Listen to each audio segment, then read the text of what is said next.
rise in the canyon. That's where I long to be with my three good companions. Just my rifle, pony and me. Microciné, bonsoir ou bonjour, ça va dépendre de l'heure à laquelle vous découvrirez cette nouvelle émission. Je suis très content pour plein de raisons. D'abord parce que je vais renouer le dialogue. Ensuite parce que c'est avec Fabien Moreau, qui était déjà venu par 2 fois sur cette chaîne. La première fois, c'était pour parler de son livre Somme, qui s'appelle Kaiju, sur l'âge d'or de la science-fiction japonaise. On avait fait un live assez sympathique, je m'en souviens très bien. C'était au tout début de l'existence de cette chaîne, éditée chez Hardwag Édition. Toutes les informations sont dans le descriptif de la vidéo. Une deuxième fois, il était venu pour parler aussi de la trilogie Musashi avec Pascal, Alex, Vincent. Et aujourd'hui, il est là pour nous parler d'un cinéaste qui, j'ai l'impression, qui a la cote. On va en parler de ça, peut-être, qui s'appelle James Whale, qui est surtout connu pour quelques percées dans ce qu'on appelle le genre horrifique. C'est un cinéma hollywoodien des années 30, des années 40. Mais ce qui est très intéressant, c'est qu'il a fait 21 films et il n'a pas fait 21 films d'horreur. Au contraire, il a fait très peu de films d'horreur. Et on est là aujourd'hui pour parler de 3 films qui ont été, enfin 4 plutôt, qui ont été édités chez Elephant Film fin janvier, début février. Je les présente. Voilà. Donc, l'enfer vert, celui-ci, court-circuit, et le baiser devant le miroir. Et à l'intérieur même du DVD, il y a un autre film qui s'appelle Femme délaissée. Et ça aussi, on va en parler. Et je remercie bien évidemment Victor Lopez pour l'aide apportée à la conception de cette émission, à Elephant Film et à Jérémy Kaufman. Voilà. Maintenant, je pose une question très simple, très basique. Comment, on se tutoie parce qu'on se connaît un peu. Comment vas-tu, Fabien ? Salut Samir, bah écoute, déjà ça va. Début d'année bien intense, mais je suis surtout content d'être avec toi ce soir pour parler de James Whale. Depuis le temps qu'on en parlait, on concrétise. Alors, moi, je suis extrêmement transparent. Et je sais que ça se fait pas, même si... mais en tout cas, je voulais quand même te remercier pour ta grande patience, parce qu'il faut savoir que c'est une émission qui a été rêvée, mais qui a mis du temps à se faire. Et j'en suis, comme d'habitude, le principal fautif. Donc, merci à toi pour ta grande bienveillance et ta grande patience. Et je suis vraiment content parce que on avait un peu parlé de James Whale dans cette... Enfin, hors caméra, mais aussi j'avais fait une émission sur un film de James Whale avec mon confrère La Fuite en vidéo, un confrère youtubeur qui était qu'on avait fait une émission là-dessus, et je suis assez content de renouer le dialogue sur un auteur qui est particulièrement passionnant et intéressant. Donc première question, quand je dis que j'ai l'impression qu'il aurait la cote, est-ce que je suis à côté de la plaque ou pas du tout ? Non, je pense que c'est pertinent de dire ça parce que c'est un cinéaste qui est redécouvert très régulièrement, mais surtout toujours pour les mêmes films qu'on redécouvre toujours ces films d'horreur comme Frankenstein, La fiancée de Frankenstein, L'homme invisible, La maison de la mort, qui sont objectivement des super films, des films qui, on va dire, qui saisissent le langage cinématographique à fond, puisque ce sont des leçons de cadrage, des leçons de montage, des leçons de tempo, et surtout aussi des leçons d'humour, de flegme très anglais, puisque c'est un réalisateur d'origine britannique. Mais c'est vrai que là, petit à petit, on commence un petit peu à ouvrir de plus en plus le rideau et à voir que ces films d'horreur, en fait, cachent une filmographie finalement très dense, parce qu'elle a été faite sur une durée assez courte, pratiquement 10 ans, 1930-1941 à peu près, et qu'on découvre qu'il y a d'autres films superbes et qui appartiennent à d'autres genres, en fait. On va dire que, vulgairement, les films qu'on connaît le plus, ceux que j'ai cités, Frankenstein, L'homme invisible et tout ça, ce sont les films de patrimoine numéro 1 qui continuent de rapporter de l'argent à Universal parce que ce sont des films sous copyright de par les monstres, les designs, les créatures, les maquillages. Mais on a un cinéaste passionnant derrière qui se voulait en fait surtout quelqu'un au service du studio pour lequel il travaillait, mais qui en fait a accouché d'œuvres extrêmement singulières, très personnelles, et à chaque fois, il utilise son médium de manière hallucinante, quoi. Très moderne, et beaucoup de cinéastes lui doivent, techniquement parlant, beaucoup d'effets de mise en scène, de tempo de montage et de trucs de caméra aussi. Et c'est un cinéaste, moi, qui m'émerveille à chaque fois quand je revois ou découvre, comme plus récemment, ces films hors horreur, en fait. Parce que l'horreur, c'est évidemment une petite partie de ce qu'il a fait. On va parler de. Je vais profiter de ta présence pour parler des influences, mais je voudrais juste préciser deux petites choses. Le film, en l'occurrence, qui m'avait, enfin, qu'on avait parlé avec la fuite en vidéo, Alex, c'était une soirée étrange. Et puis surtout, Fabien, tu es là parce que dans les DVD que j'ai évoqués, tu contribues aussi, voilà. Tu contribues aussi au bonus DVD tu analyses quelques séquences, donc c'était aussi important que de nous préciser ça aussi. Moi, deuxième question très très simple là pour le coup, parce que j'aimerais bien, on n'a jamais discuté de ça, mais James Whale dans ton histoire du cinéma, c'est quoi, c'est qui, c'est à quel âge, comment ça s'est passé? Ça s'est fait par étapes, en fait, parce que j'avais vu un documentaire, parce que je devais avoir 13 ans, ça s'appelait Un siècle de science-fiction. C'était un documentaire en 4 parties qui était passé en 1998 sur Canal+. Et le premier épisode s'appelait Les enfants de Frankenstein. On revenait sur les origines de Frankenstein, la création du mythe par Mary Shelley. Et donc, il y avait des extraits du Frankenstein de James Whale. Alors, je ne savais pas du tout que c'était réalisé par James Whale. Et j'avais vu d'autres documentaires sur Frankenstein, même dans certains jeux vidéo dans lesquels je jouais, dans Duke Nukem 3D, il y avait un niveau Frankenstein.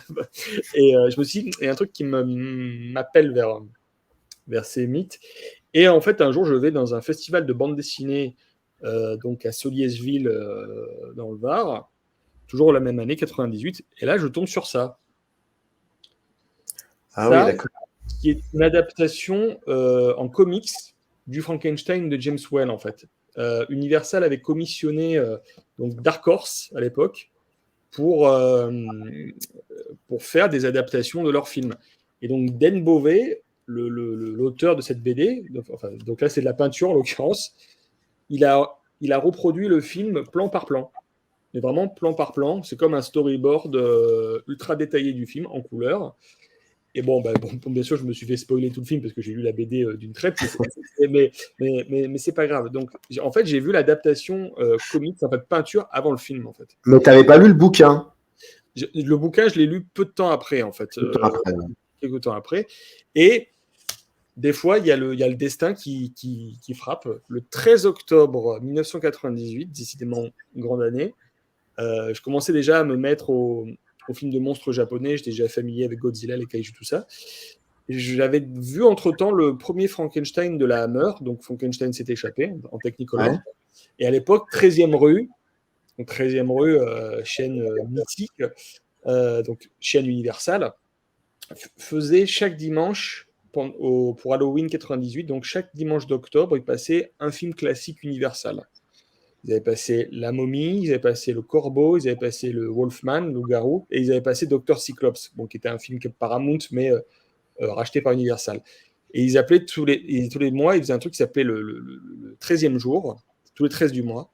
Et là, c'était le mardi 13 octobre 98, ils avaient passé une soirée Frankenstein, avec les 3 premiers Frankenstein de l'Universal, donc La fiancée de Frankenstein, le Frankenstein de 1931 de James Whale, La fiancée de Frankenstein 1935 de James Whale aussi, et le 3e film, Le fils de Frankenstein de Roland Willy. Et le tout était, on va dire, à chaque fois alterné avec une conversation entre Alain Schlokhoff, donc le rédacteur en chef de l'Écran Fantastique, et, ouais. John Carpenter. Et John Carpenter, qui à chaque fois parlait, je pense qu'ils avaient dû faire ça à l'époque de la promotion du film Vampire, mais qu'ils l'ont diffusé plusieurs mois après pour cette soirée. Et donc à chaque fois, John Carpenter présentait les 3 films et il disait son impression personnelle sur les 3 films. Et déjà Carpenter nous parlait de l'importance du montage et du cadrage dans le premier Frankenstein. Donc on avait limite un micro-cours sur Frankenstein par John Carpenter avant le film. Et ensuite, je vois les films et là, j'hallucine, quoi. J'hallucine parce que j'ai un petit peu peur quand même. Je trouve que le premier fait son petit effet niveau frisson, mais cette picturalité, ces décors, comment dire, les maquettes de la tour, l'éclair, l'ambiance, et puis surtout ces deux acteurs incroyables, quoi. Colin Clive qui joue le jeune Frankenstein de manière très fiévreuse, très interne, et il y a un tourment en lui, quoi. Ça se voit dans le regard. Et puis Boris Karloff, le découvert d'un acteur gigantesque, quoi, qui fait passer extrêmement de choses à travers ce visage très fin et le maquillage de Jack Pierce, et puis ce plan de la découverte où il arrive à travers une porte, il est de dos, il se retourne, et là, tac, tac, tac, tac, 3-4 échelles de plan pour se rapprocher de lui. J'ai halluciné quand j'avais vu ça. Je me suis dit, waouh, ça c'est comment on introduit un personnage à travers le médium visuel. Et puis la fiancée de Frankenstein qui arrive juste derrière, que je vois dans la foulée, qui lui est un film complètement différent, qui est un film, on va dire, avec beaucoup plus d'humour, beaucoup plus de second degré, beaucoup plus d'émotion. Autant le premier Frankenstein est un film assez silencieux, il y a très peu de musique, mais là, il y a de la musique tout le temps, il y a des rebondissements. Et je pense que c'est une des premières fois où je me suis dit, ah voilà, c'est une suite qui est presque, enfin, qui surpasse presque l'original, tu vois. C'est une suite que tu peux mettre l'Empire contre-attaque ou Spider-Man 2, maintenant, tu vois, sur des films où tu vois le réalisateur, il a révisé sa copie pour faire vraiment ce qu'il voulait et pour faire un truc qui lui appartient vraiment. C'est-à-dire qu'il s'est dit, je vais plus aller dans la terreur, je vais aller dans l'espèce de comédie horrifique suprême, en fait.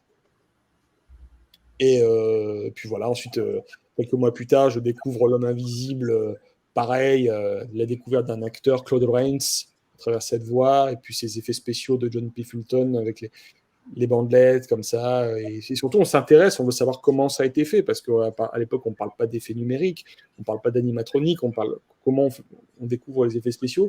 Et du coup, ouais, on découvre un cinéaste d'une très très grande qualité.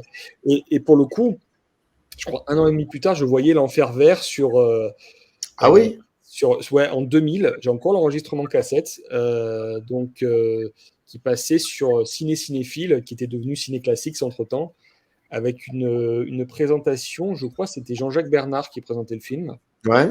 J'ai encore l'enregistrement sur cassette, et c'est marrant parce que pendant des années, j'entendais que c'était un film rare qu'on avait perdu, enfin qui circulait peu. Alors je disais, mais non, moi je l'avais vu, j'ai encore la cassette, j'avais enregistré sur Ciné Classics, et c'est un film que j'ai toujours beaucoup apprécié de par une espèce de film d'aventure romantique, volontairement fake, volontairement artificiel, et quand Victor Lopez m'avait appris qu'il sortait le film, je me suis dit, je crois que je peux faire un petit truc dessus.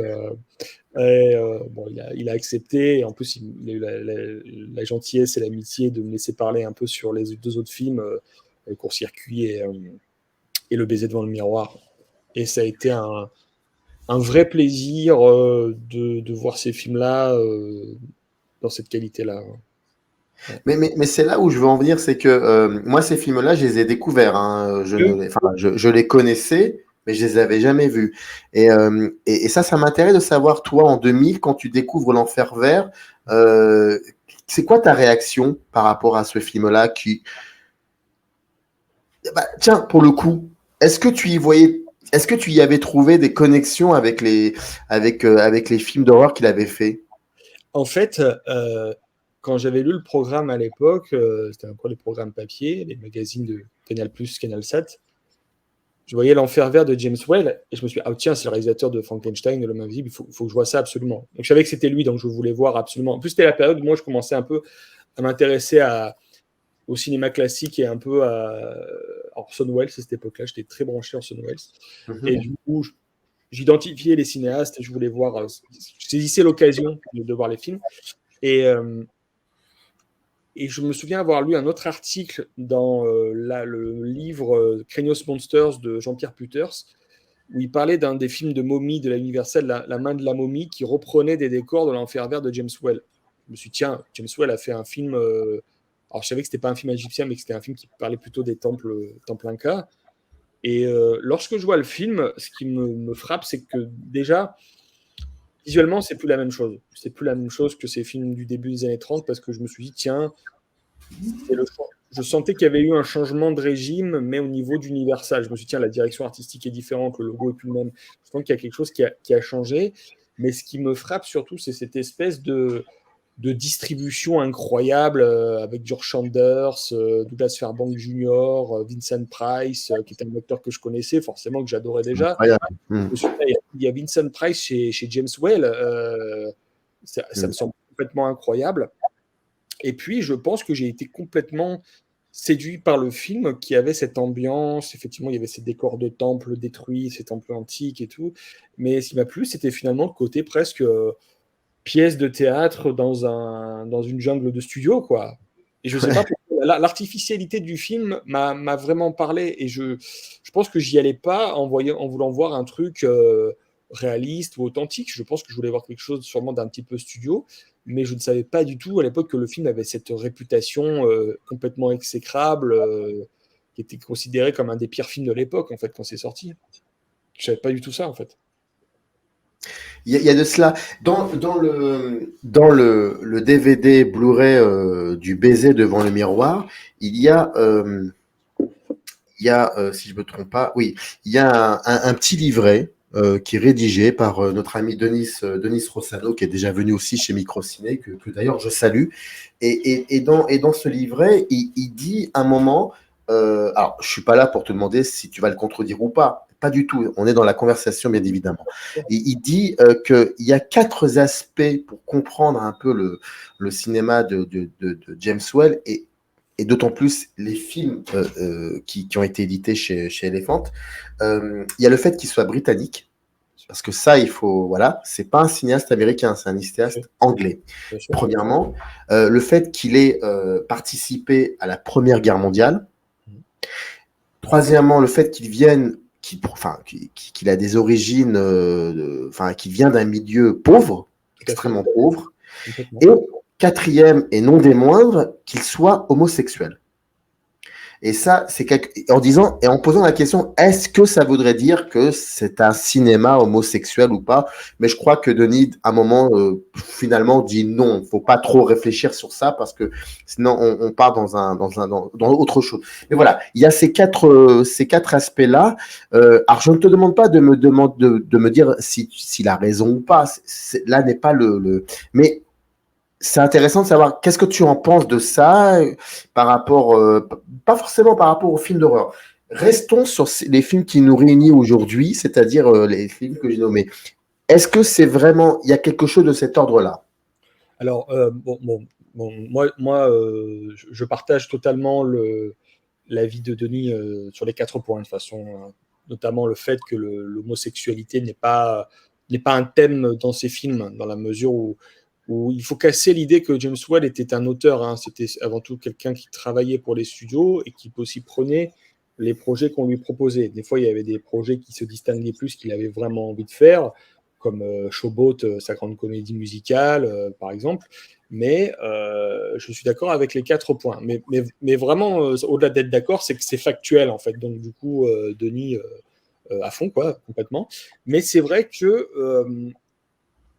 le fait d'être britannique, ça se voit tout à fait parce à partir, ouais, on va dire, ouais, un peu, ouais, des Frankenstein à peu près, il va commencer à mettre de l'humour dans l'horreur, dans le sang, pour à chaque fois un peu dédramatiser ou pour faire retomber la pression. Il va faire en sorte que les genres se contaminent un petit peu entre eux, tu vois. Donc ça, c'est important. Il y a ce recul, il y a ce flegme très british hein, qu'on voit dans The Old Dark House. Ça se voit, je trouve, dans le baiser devant le miroir, où des fois, il y a des petits moments d'humour, mais très fins, glissés à droite, à gauche, c'est très subtil, parce que ça reste quand même globalement un film sous tension. Hein. C'est un des films les plus tendus et les plus oppressants qu'il ait fait. C'est vrai que quand on voit le baiser devant le miroir, on peut se poser des questions. Parce que bon, James Whale était certes homosexuel, mais il a été à un moment donné officiellement, plus ou moins officiel, avec Doris Zickelstein, qui était une designeuse et une graphiste, avec une directrice artistique, pardon, avec lequel il s'est affiché publiquement. Ils étaient même fiancés, ils devaient se marier, mais bon, James Whale était gay, donc forcément, ils ne sont pas allés au bout de la relation. Et puis ensuite, Hollywood l'a appelé. Mais le baiser devant le miroir, c'est très particulier parce que on dirait qu'il veut pointer du doigt une certaine superficialité féminine, une certaine vanité féminine, de femmes qui se regardent dans le miroir, qui se mirent, qui s'admirent, qui se pouponnent et tout ça.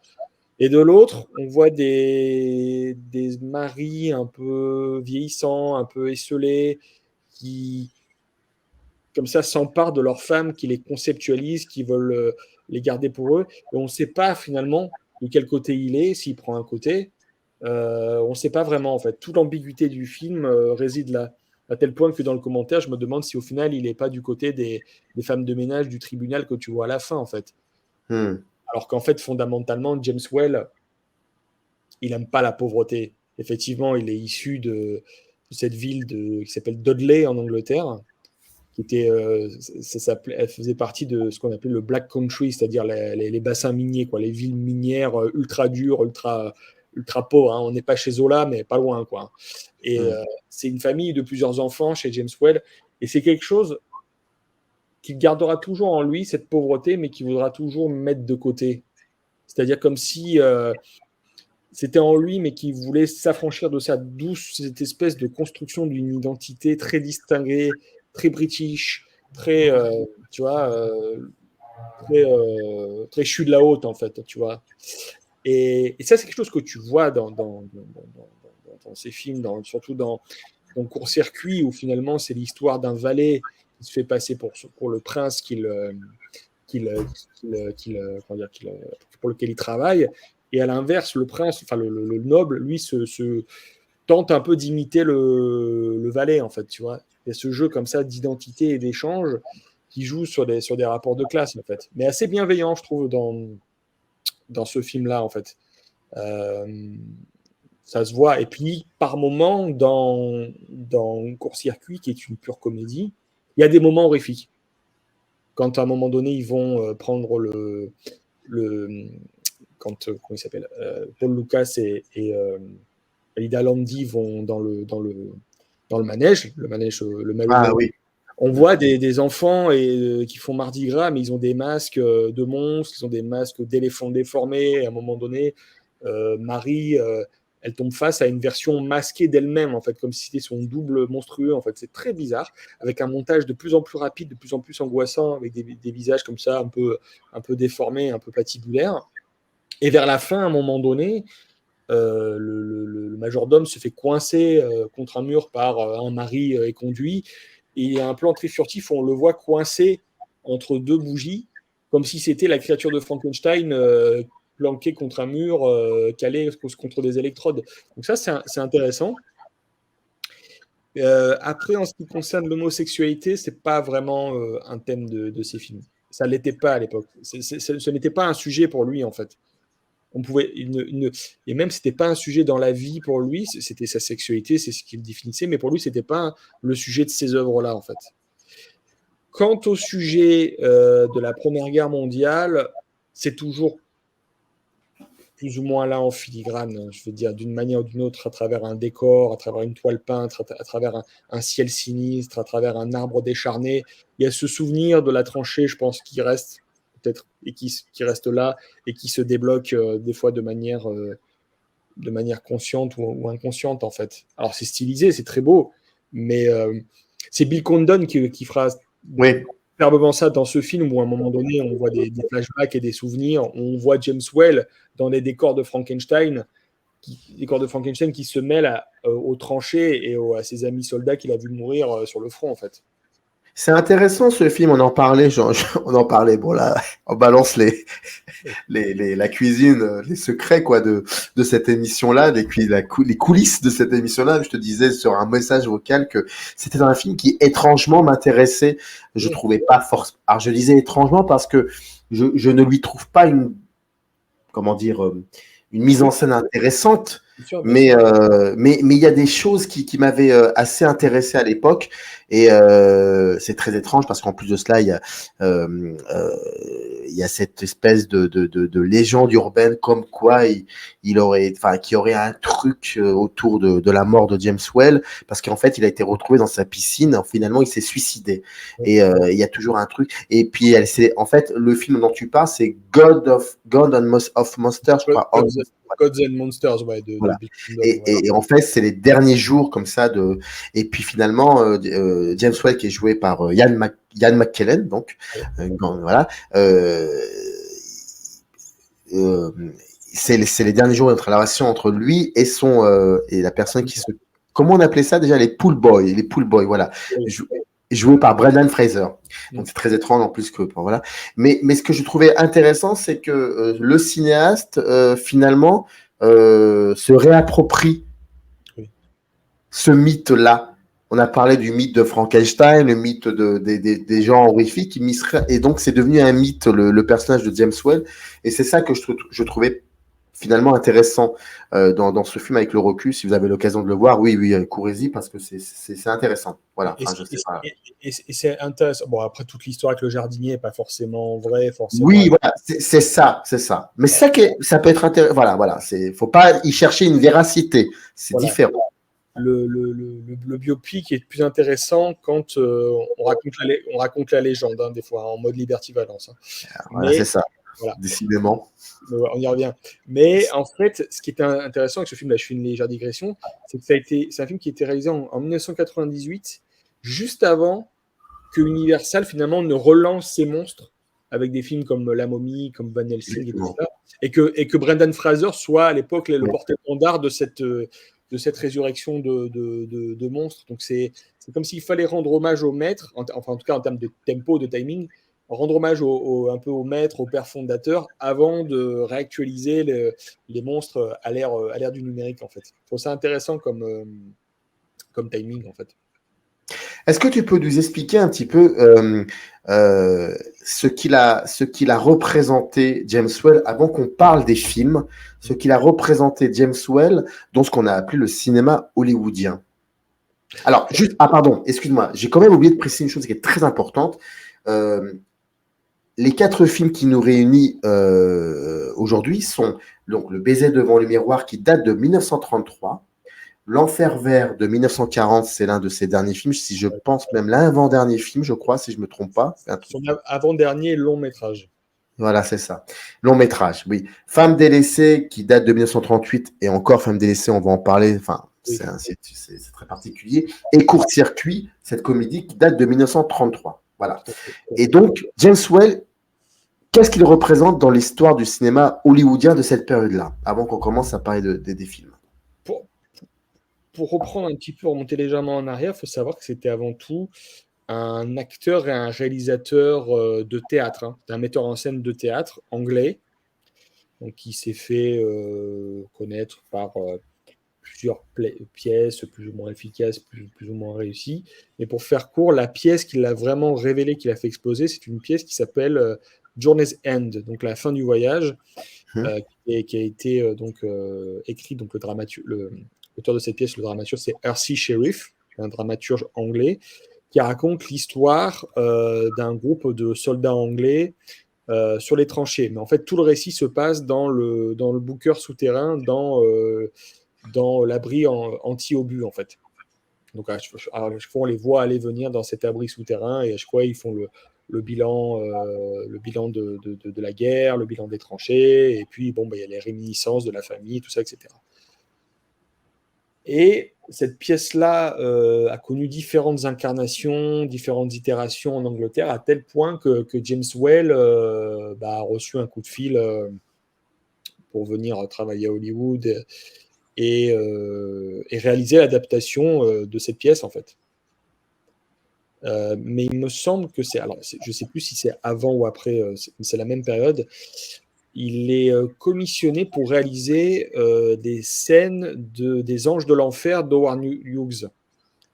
D'accord. Parce que Howard Hughes avait tourné son film, donc les Anges de l'Enfer, donc en 1928-1929, mais vu que je crois que c'était Paramount qui produisait, voulait en faire un film parlant, ils avaient besoin d'un réalisateur pour venir faire des scènes en plus, des scènes dialoguées.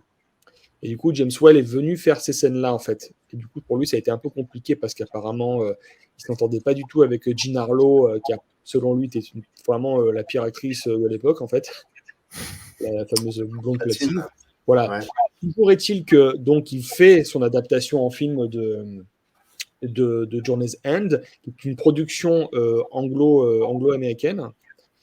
Et en fait, le film marche plutôt pas mal, il reçoit de belles critiques.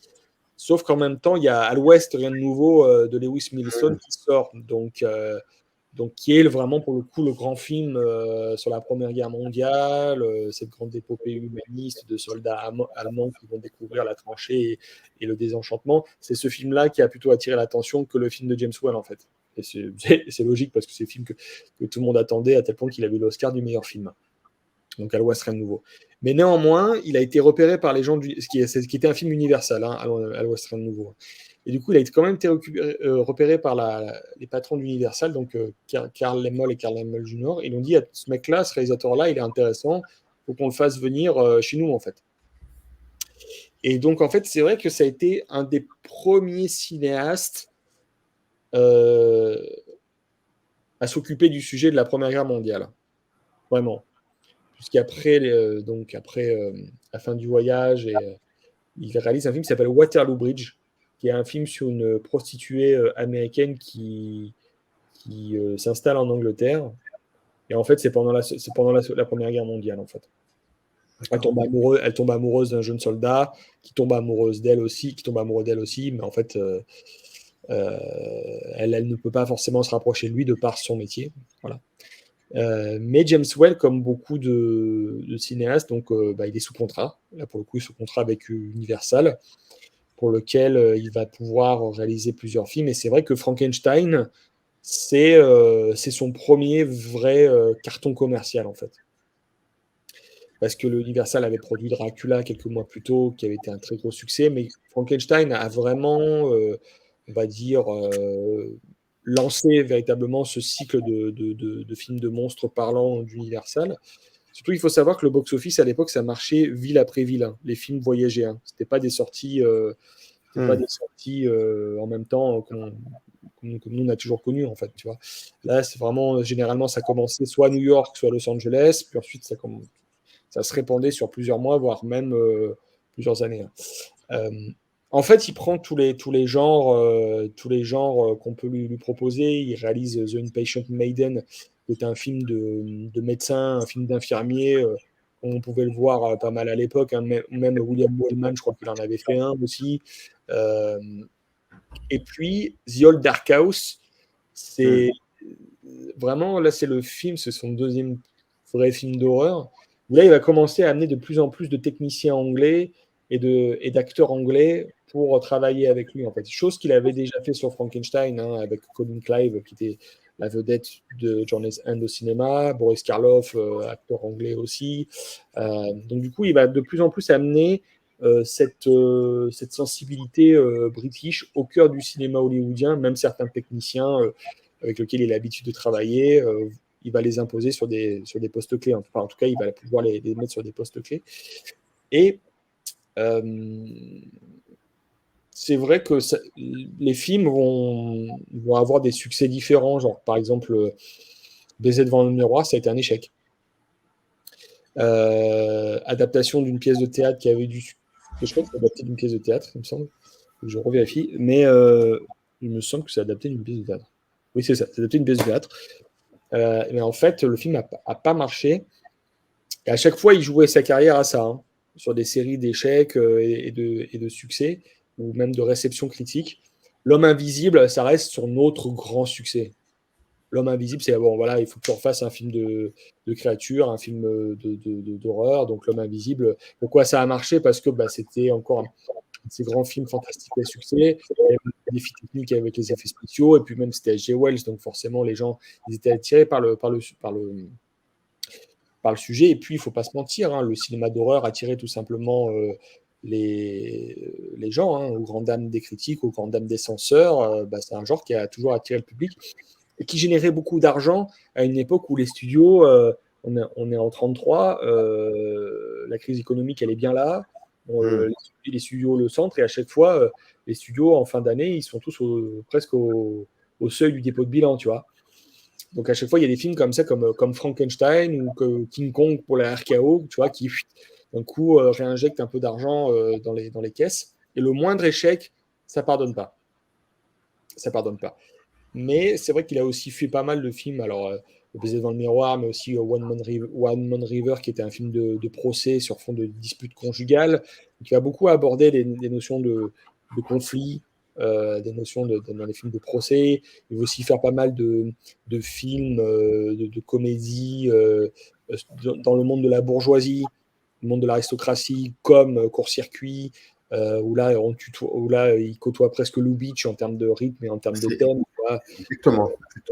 C'est fou. Remember Last Night. Alors, Remember Last Night, qui est un film où des bourgeois boivent comme des trous jusqu'à la nuit, et le lendemain, ils se réveillent, ils sont tous bourrés, il ne sait pas ce qui s'est passé, et il y a un mort dans le manoir, tu vois. C'est une sorte de very bad trip, mais avec un mélangé de whodunit, it, quoi.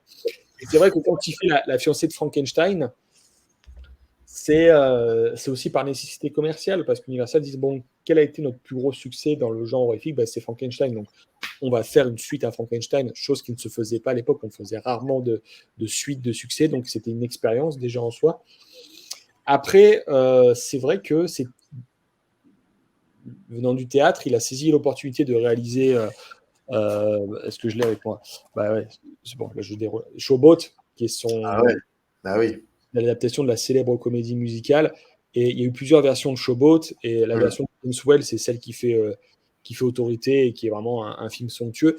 Et je pense que son âge d'or, il se termine avec ce film-là, vraiment, parce qu'il y a un changement de présidence chez Universal à l'époque, puisque le Carl Laemmle Jr., qui était le chef du studio, est obligé de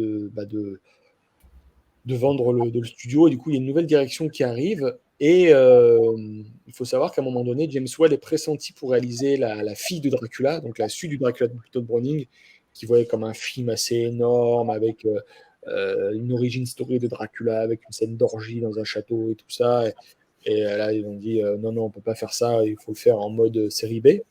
C'est un autre réalisateur qui le fera, Lambert Illier, très beau film, La fille de Dracula. Et ce qui va vraiment être terrible pour James Whale, encore une fois, c'est une commande, hein, c'est qu'on va lui proposer de réaliser la suite de À l'Ouest, rien de nouveau. Donc, qui est quand même le film qui avait un peu contrarié la sortie de son film à lui, Journey's End, quelques années plus tôt. Et donc, là, l'idée, c'est d'adapter le deuxième livre de Erich Maria Remarque, qui s'appelait The Road Back, le voyage retour. Donc, en France, je crois que ça s'appelle Après. Et Universal veut faire ce film depuis longtemps.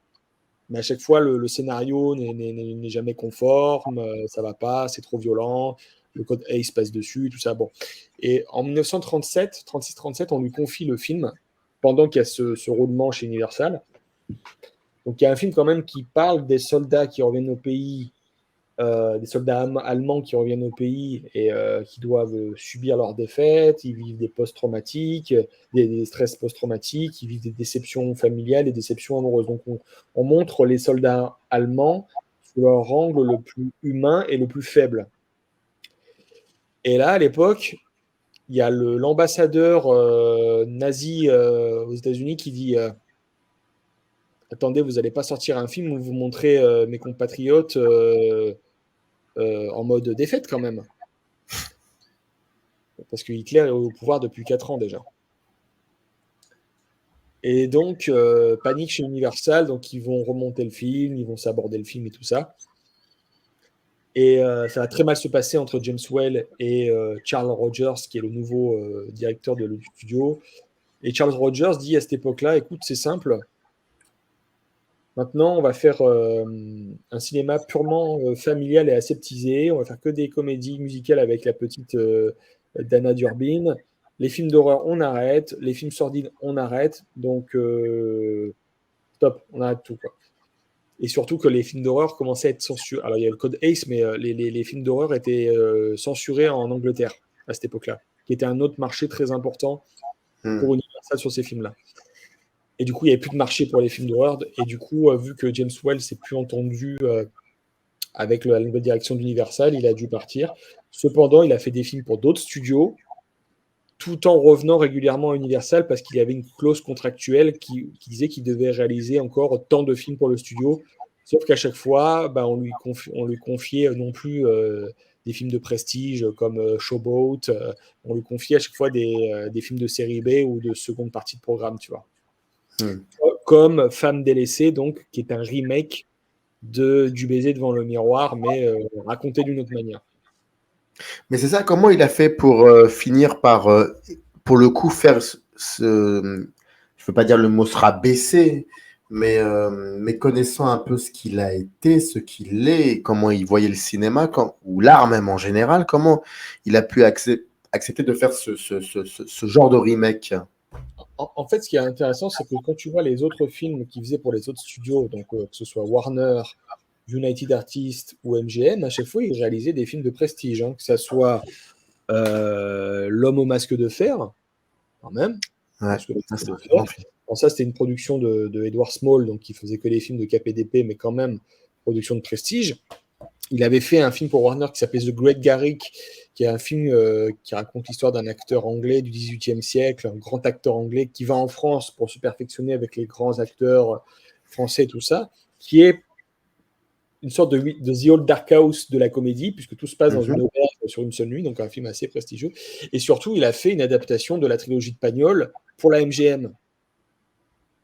Donc, quand même, c'est pas n'importe quoi. Donc, il adapte ouais, César et Fanny, Marius, Fanny, César. ouais, c'est ça, sur un seul film d'une heure et quart.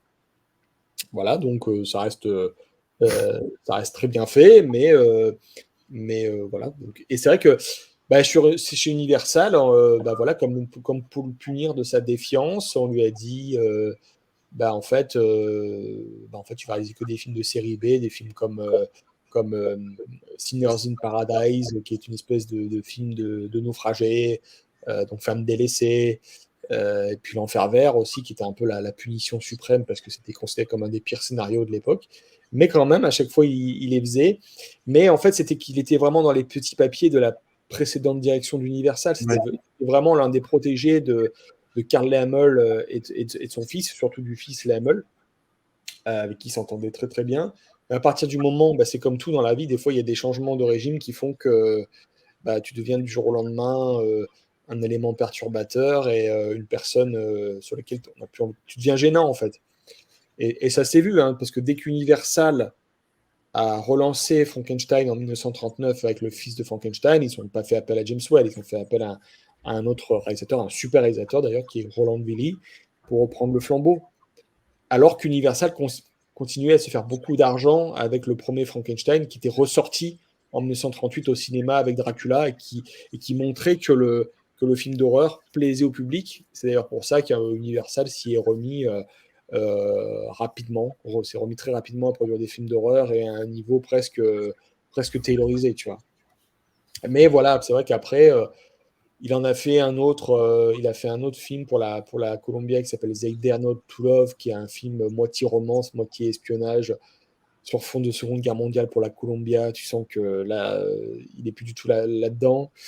Il a fait un film aussi pour encourager l'effort de guerre aussi en 1942, Mhm. qui s'appelle Personal Placement in the Army. Et puis ensuite, en 1949, il a réalisé un moyen métrage sur une pièce de théâtre qui s'appelle Hello Out There, qui est un film qui se déroule dans une prison stylisée. Pour le voir, celui-là, c'est très très dur. Mais il est revenu voilà, une fois en 49. Après le reste du temps, il est retourné au théâtre.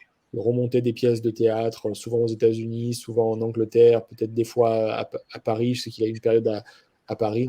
Plutôt, c'est surtout en Angleterre, mais il était passé à Paris au début des années 50. Et, et puis voilà, quoi, il a vécu comme ça jusqu'à la fin de sa vie tranquille. Et je pense qu'à un moment donné, il avait surtout dit tout ce qu'il avait à dire au cinéma et que bah, finalement, il était très très bien comme ça, à monter du théâtre, à vivre dans sa superbe villa à Los Angeles, à faire des fêtes et à recevoir ses amis. Voilà, c'est ce que. Et, et à vivre une relation secrète avec son amant David Allen, je crois que ça s'appelait David Allen, qui était un exécutif pour les studios. C'est ça. Voilà.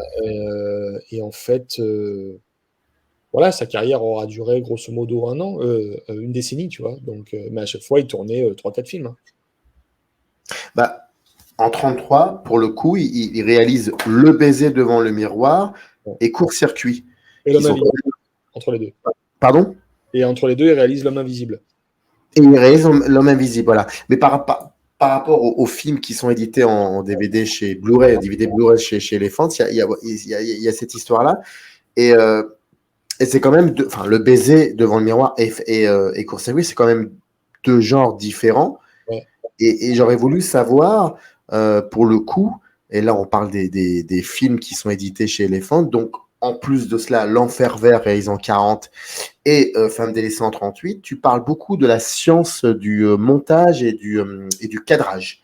Ouais. Et est-ce que dans ces films-là, est-ce que cette science-là est évidente? Ah ouais, moi je trouve que quand tu vois Le baiser devant le miroir, qui est un film qui pose beaucoup de questions en termes de scénario, je trouve. Vraiment, on se dit, bon, ok, dans quel état d'esprit il a tourné ça, quel est le fin mot de l'histoire, comme je disais tout à l'heure. Mais par contre, en termes de mise en scène, c'est incroyable. C'est absolument dingue le travail sur la lumière, l'agencement des décors, l'agencement des accessoires qui est extrêmement précis.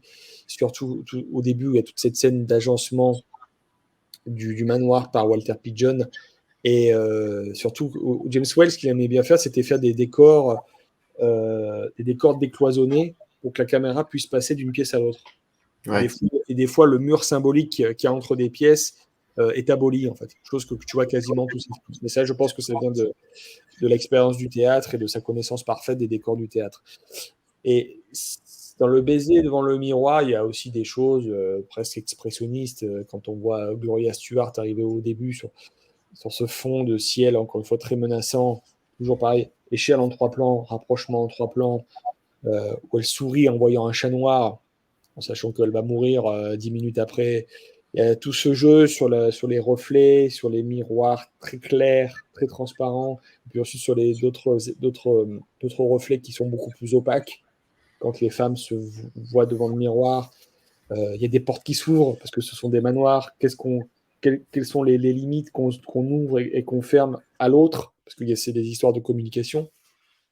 Et puis il y a cette scène de procès incroyable vers la fin où Ralph Morgan commence sa plaidoirie et la caméra part de lui, elle fait un 360, elle balaye toute la pièce, toute l'assemblée pour revenir vers lui. Il y a des trucs fous. Et aussi parce qu'il a le meilleur chef opérateur de l'époque, qui est Karl Freund, qui est un génie du cadrage, un génie de la lumière, chef opérateur pour Fritz Lang sur Metropolis, réalisateur de La Momie aussi. Donc tu ne peux pas avoir meilleur chef opérateur que Karl Freund, qui est, je trouve, à son top niveau à ce niveau-là. Je pense que Le baiser devant le miroir, si on fait fi un peu du sujet qui est un peu problématique aujourd'hui, le crime passionnel, mais que moi je vois comme du féminicide, hein, c'est vraiment le cas, la mise en scène est incroyable. Le travail sur les fleurs aussi, le travail sur les fleurs, sur les bouquets, sur les séparations de personnages par des éléments de décor, sur les portes, les bouquets de fleurs, c'est assez dingue. Et puis il y a ce personnage féminin de l'avocate qui travaille avec Ralph Morgan, qui est la caution morale du film. Elle dit un truc à la fin du film lorsque Ralph Morgan, Ralph, sa plaidoirie, elle lui dit en tant qu'avocate, je suis admirative, mais en tant que femme, je suis terrorisée, quoi. Ça, c'est superbe réplique. Ouais. Juste pour celles et ceux qui nous regardent, alors Le baiser devant le miroir, je ne vais pas faire de faute, le synopsis est très simple. Paul Held, un avocat, défend son ami Walter qui a tué sa femme après un adultère. Merci beaucoup Fabien. Pendant le procès, Paul soupçonne sa propre femme d'infidélité. Donc il se met en tête de l'assassiner sur le même mode opératoire que Walter. Ouais. Tu sais quoi? Moi, ça m'a fait penser à un film qui a été fait des décennies après, je crois en 54 ou 55. Il faudra confirmer dans le chat s'il y a des commentaires. la poison de Sacha Guitry. Ah oui, c'est vrai. Bah, ouais. Il y a des similitudes incroyables. Je me demande si Guitry n'aurait pas vu le film de James Whale. Waouh, ce serait, ça me semble, je sais pas, peut-être.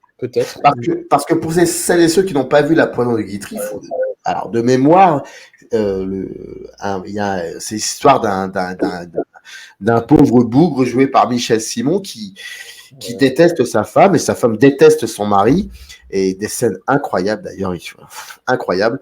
Et puis il a cette idée de l'assassiner, mais il se dit j'aimerais bien l'assassiner et en même temps j'aimerais, comment dire, faire en sorte de ne pas me faire guillotiner. À l'époque, il y avait la peine de mort. Ouais. Et donc il va voir un avocat et il lui dit à cet avocat, j'ai tué ma femme. Voilà, j'aimerais quand même que vous me défendiez et j'aimerais ne pas qu'on me coupe la tête. Et donc l'avocat, alors il n'a pas encore tué sa femme. Et donc l'avocat, c'est du Guitry, hein, l'avocat va lui donner, sans le savoir, toutes les solutions pour qu'il puisse lui tuer sa femme sans, voilà. Et moi quand je vois le film de James Whale, je me dis mais c'est marrant, enfin c'est marrant, non, mais c'est dingue qu'il y ait cette similitude. Des fois c'est de la pure coïncidence parce que c'est des sujets entre guillemets tellement universels entre guillemets que du coup on en trouve des variations d'un pays à l'autre. Alors que tu vois le court-circuit, c'est presque le double négatif du baiser devant le miroir. C'est-à-dire qu'on reste dans cette ambiance feutrée, aristocrate. Mais comment tu peux l'expliquer ça? Parce que ça, pour moi, c'est quelqu'un de moderne. Là, pour le coup, James Whale, il y a une signature moderne, pour le coup. Oui, il y a une signature moderne, mais qui n'est pas forcément consciente. C'est juste que c'est quelqu'un qui, venant du théâtre, avait, je pense, une pleine conscience de ce qu'il faisait, la spécificité de chaque médium. C'est quelqu'un qui, étant acteur lui-même, qui travaillait très, très bien avec les acteurs, qui savait les placer. Mais du coup, il savait utiliser le design aussi, vu qu'il avait été aussi chef décorateur. Tout ça, il savait utiliser la notion de verticalité, la notion d'horizontalité, ce qui fonctionnait à l'image. Et surtout comment on fait bouger les acteurs à l'intérieur de ces espaces. Ça, c'est très important. Comment on crée du dynamisme dans ces espaces-là, sauf qu'il a eu l'intelligence à chaque fois d'avoir des gens à la technique absolument incroyable, que ce soit Karl Freund à la photo, que ce soit, comment il s'appelle, John Mescal, qui sera un de ses plus grands chefs opérateurs aussi, mais surtout Ted Kent qui a été son monteur pendant quasiment toute sa carrière et qui a apporté ce dynamisme, qui a apporté ce côté, le côté très punch des films de James Whale. Et qu'on voit dans Court-Circuit. Court-Circuit qui est un film où pendant 1h05, 1h06, tu ne respires jamais. C'est un film qui est en mouvement constant. Ça ne s'arrête jamais. C'est des allers-retours. C'est des gens qui se rattrapent, qui reviennent se chercher, qui se dissimulent sous des fausses identités, tout en regardant cette rythmique absolument comique. Il y a une scène dans un train, dont je parle dans le Blu-ray, dans un train où les personnages bougent tout le temps, où tout est une question d'aller-retour, de je dis ça, tu réponds ça, tu caches ci, mais j'ai remarqué que tu disais ça aussi. Et c'est hallucinant. C'est hallucinant. Avec cette tension du comique, et qui parle aussi d'histoire adultère, hein, avec des gens qui se trompent entre eux, mais là, on le prend de manière plutôt comique. Parce que finalement, c'est au majordome et aux soubrettes de dissimuler tout ça, de monter des plans avec leur maître et tout. Ça, pour le coup, c'est une leçon de comédie, mais ce qui montre que les cinéastes, la plupart des cinéastes de cette époque-là, n'étaient pas enfermés dans des genres. Donc, on ne leur demandait pas d'être auteurs ou d'être enfermés dans des genres. De toute façon, l'industrie ne leur le permettrait pas. C'était juste d'être capable d'être un bon cinéaste, d'être un bon réalisateur, de s'adapter au sujet, quoi. Est-ce que les personnages chez James Whale, finalement, recherchent qu'un but, un objectif, c'est de pouvoir respirer normalement? J'ai l'impression qu'ils sont constamment essoufflés. Ouais, ils sont toujours sous tension, hein, ces personnages-là. Hein. C'est toujours ça. Hein. Il y a rarement des films où on est sur de l'apaisement. Hein. Très, très peu. Hein. Toujours une situation de tension. Hein. Même s'il y a beaucoup de moments comiques dans ces films. Hein. Je pense que ça a été un des premiers cas de cinéaste à manipuler Je pense qu'il a pu faire des films d'horreur aussi parce que consciemment, il avait ce timing aussi comique. sais, hein, c'est comme on te dit, si tu arrives à faire peur et que tu vas faire rire, bah, tu as tout réussi, quoi. C'est presque, il annonce presque Sam Raimi sur certains trucs. Mais oui, mais tu as entièrement raison. Mais tu as entièrement raison. Exactement. C'est-à-dire que si tu es capable de. L'envie de faire peur vient d'une envie de faire rire aussi, tu vois. Et il y a Ah ce oui, côté, tu vois, c'est-à-dire que je fais mon premier film d'horreur, je le fais sérieux. Je fais la suite, Frankenstein, je le fais plutôt comique, comme Evil Dead 2. Et tu as des trucs de caméra que tu trouves chez Sam Raimi, notamment les tac-tac-tac en, en 3 échelles, le 360 dans le procès, tu le retrouves dans le premier Evil Dead. Et puis surtout, pour un frisson, je te donne un éclat de rire, tu vois. c'est ça. Et surtout, toute la thématique du miroir qui revient chez Sam Raimi aussi, qu'on retrouve dans Baiser devant le miroir. Enfin là, je ne veux pas faire non plus de rapprochement qui ne serait pas forcément avéré, mais il y a des trucs comme ça, on dit, ah tiens, les réalisateurs de cette époque-là, de toute façon, l'époque de James Whale ont influencé les gens qui faisaient des films dans les années 80, parce que c'est des gens qui revenaient sur quelque chose de fondamentalement viscéral, de fondamentalement qui est connecté aux émotions, c'est-à-dire l'impact d'un plan en termes d'image sur toi, en fait. Alors, Et ce serait quel, pardonne-moi, excuse-moi de t'avoir Oui. interrompu, Fabien, mais ce serait quel cinéaste? Parce que là, tu touches enfin, pour moi, c'est important, ça, par rapport aux années 80, les cinéastes américains cinéphiles des années 80, mais ce serait lesquels Non, mais exactement dont tu parles? tu vois, bon, moi, là, je parle de Rémi parce que c'est un cinéaste qui a vu les films Oui, des années exactement. 50, qui a grandi dans les années 60, qui a pu voir ces films-là des années 30-40 à la télévision. Donc, on reçoit, tu vois, le genre comme il est. On reçoit la puissance mythologique du cow-boy, du western en pleine tronche. Hmm. On Ouais. reçoit l'intention comique des comiques américains, que ce soit Laurel et Hardy, Abbott et Costello ou les Trois Stooges. On reçoit pleinement l'impact de ces créatures, le monstre de Frankenstein, le loup-garou. On les reçoit pleinement de par la télévision et on les comprend pleinement, en fait. Tu vois. Et je pense que beaucoup de cinéastes, peut-être Rémi ou Spielberg, je sais pas, tu vois, ont pu reprendre ça dans leur cinéma. Mais revenir surtout, Whale, qui a commencé sa carrière juste à la fin enfin, juste au début du parlant, il y a ce questionnement, tu vois, de se dire, voilà, comment j'utilise à la fois le dialogue de manière qualitative et pas n'importe comment, et en même temps, j'exploite pleinement le potentiel de l'image. Et ça se voit sur le premier Frankenstein où tu as des scènes de visuel pur, et des fois, tu as des scènes qui sont bavardes, purement dialoguées, parce qu'il faut faire un film sonore, tu vois. Et dans une pièce, tu vois, là, je repense un peu à Babylone, tu vois, où il faut être vraiment nickel dans la pièce pour que le son soit pleinement capté, tu vois. C'est un truc qu'on commençait un peu à gérer à Hollywood, mais il faut être talentueux. Il faut être talentueux pour le faire. C'est-à-dire que tu vois le Dracula de Todd Browning, qui est un film de chambre, où des fois d'un plan à l'autre, le son n'est pas le même parce que les acteurs ne sont pas positionnés où il faut. Et tous ces problèmes-là, ils sont plus dans Frankenstein 6 mois plus tard, où tu as un cinéaste comme Whale qui a tout compris au médium, qui a tout compris à la fois ce que et surtout, Browning comprend Whale, il comprend les acteurs, il comprend les besoins des acteurs, il sait les positionner encore.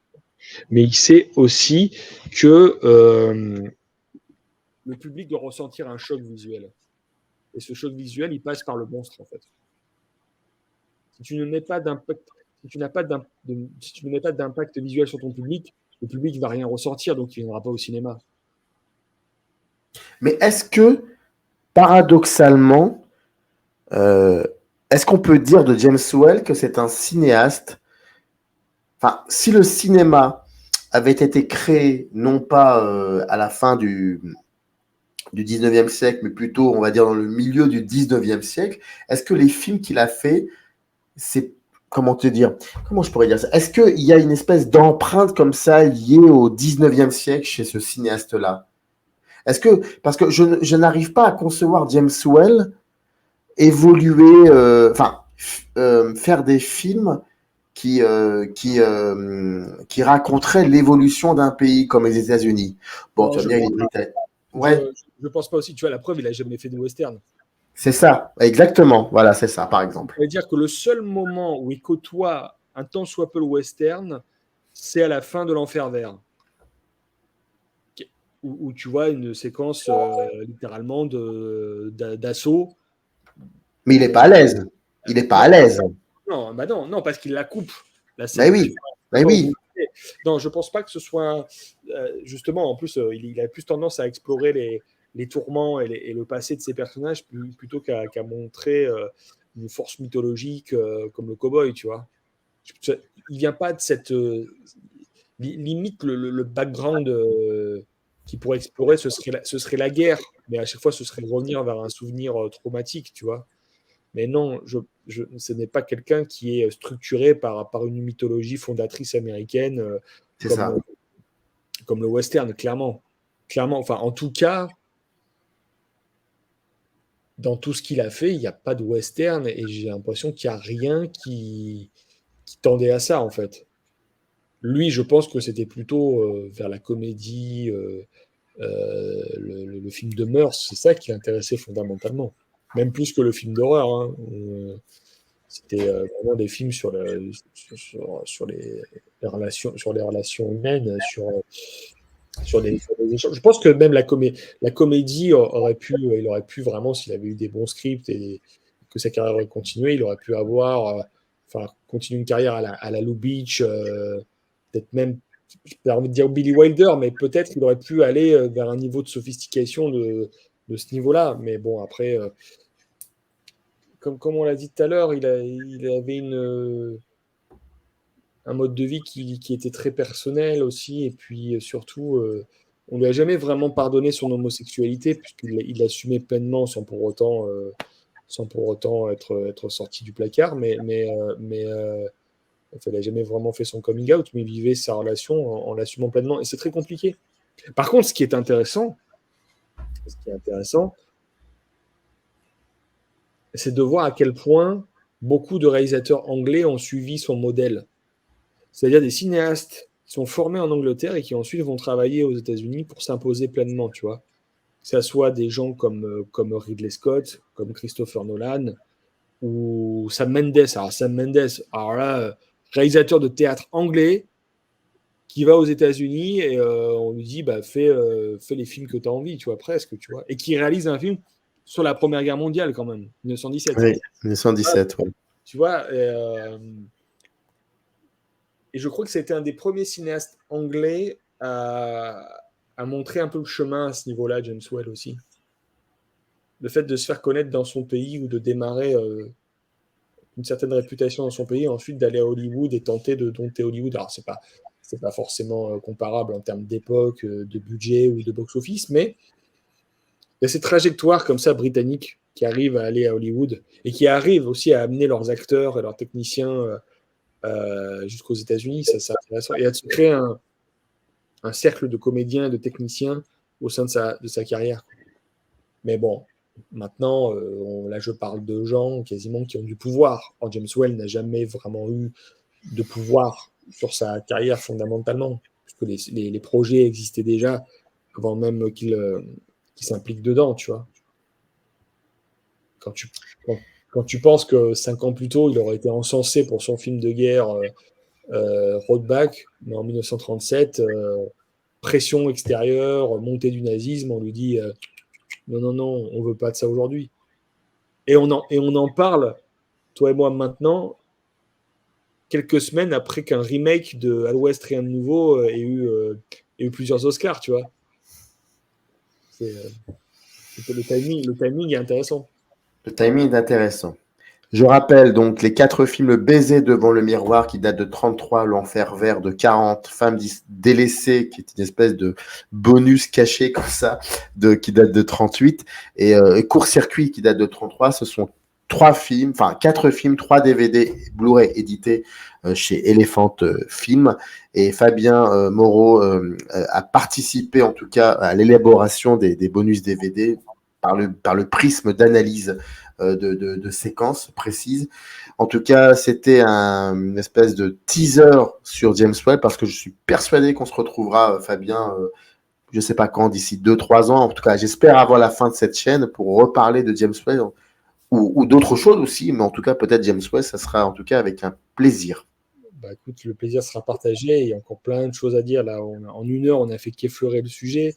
Bon, j'espère que j'ai des choses intéressantes dans les bonus. Hein, on verra. Hein, les gens seront juges, mais c'est vrai qu'il y a une matière chez James Whale qui est là, qui a été bien étudiée à travers ces films d'horreur et qu'on commence vraiment à gratter progressivement, mais sûrement. On est un peu esclave des restaurations et des décisions des studios qui veulent plus ou moins donner une nouvelle chance à ces films-là. Mais pour les avoir tous vus, il y a une trajectoire de cinéma qui est passionnante, qui brouille un peu les pistes, mais qui est assez passionnante. Il y a une œuvre plus ou moins cohérente et des films qui se répondent, même si ce n'était pas l'objectif du réalisateur, je trouve. Toutes les informations liées au DVD évoqué, Blu-ray DVD évoqué, sont dans le descriptif de la vidéo. Voilà. Et en tout cas, merci à toi, Fabien, d'avoir comme ça répondu à certaines de mes questions. C'était un plaisir. Merci beaucoup à toi. Merci à toi, Samir, surtout. Générique. Up arrive in the canyon, that's where I long to be, with my 3 good companions.